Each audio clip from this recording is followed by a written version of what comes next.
What's going on, guys? So today's video isn't going to be particularly long, simply because not a whole lot has changed with the maintenance phase right now.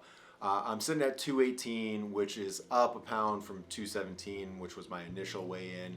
And a lot of that simply has to do with the fact that a couple weekends ago, had a really busy weekend, and so fell off the wagon, so to speak, with tracking and updating the app and everything.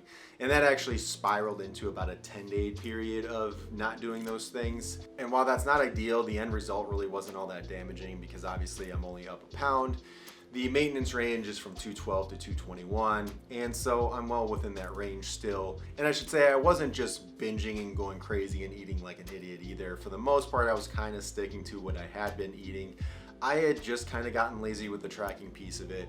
And so that's the one thing I do want to highlight with this video really quick, and that's simply that when it comes down to it, no matter what phase of a diet you're in, whether you're cutting, whether you're bulking, or whether you're at maintenance like me, you're going to see fluctuation day to day, week to week, and it's just not worth panicking over. Long term, it's really not going to have that big of an effect on what you're trying to do. So take, for example, what I'm trying to do. If you watch the first update video, you know that's kind of my goal to be around 215 when this maintenance phase ends.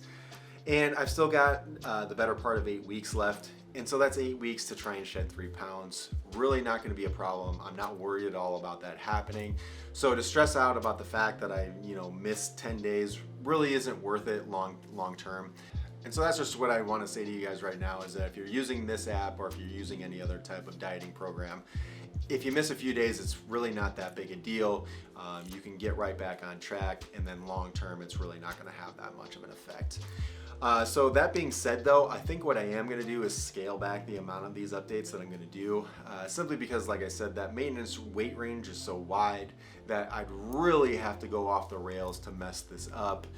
And so that, with the fact that more or less what I'm doing day to day as far as diet and everything else is pretty consistent, I feel like these videos would end up being really repetitive. And so rather than bore you with watching them and bore me with making them, I'm just gonna scale back the amount of them I do and try and use that time to get out some more review videos.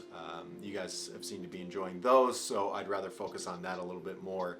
And then, when we do jump back into a diet phase, I'll update a little bit more frequently with that, simply because I think that's more crucial to the process when you're doing a diet rather than sitting at maintenance. And so with that being said, and trying to keep this short like I said I would, I'm going to end this video here. So if you enjoyed the video, go ahead and smash that like for me. If you do have any questions, go ahead and leave them in the comments. Subscribe if you aren't already, and we will talk to you in the next video.